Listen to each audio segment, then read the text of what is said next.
they decided that they wanted to take on the project of public accommodation based upon the experience they had had on this trip. So we were real excited about it. And the main thing was, how do we go about doing it? So we started a period of negotiation, and I had a friend, Mrs. Burke, who happened to be white, and we were selected as a delegate, as two delegates to go down to the restaurants and ask them to change their policies, and we did it. For 15 months we would go down and they would explain to us why they couldn't do it.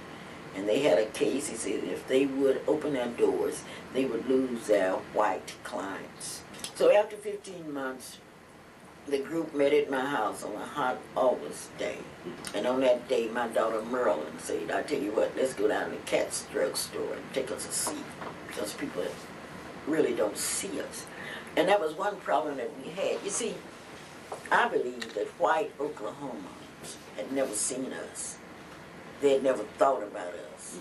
And Ralph Ellison, who wrote The Invisible Man, really took it and put it in the right place. People just, you go down there, you're white, you go downtown, you want to eat, you sit down and eat, and then you scoot. You never think about those people that don't have those privileges. So they say, this is what I want to do. And my son Calvin and Merlin got in a big debate over it, and finally Barbara Posey said, well, our advisor is here, see what she says. And at that moment, my whole life reflected in front of me.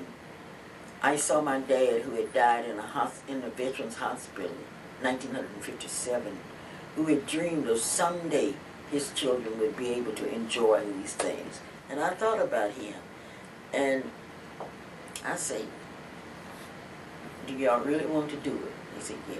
I said, okay. You have my approval. That was August of 1958.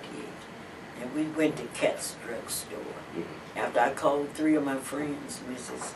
Lillian Oliver, Mr. Portwood Williams, and Mrs. Mary Poe, and we took 13 kids down there. And that was the beginning of the beginning.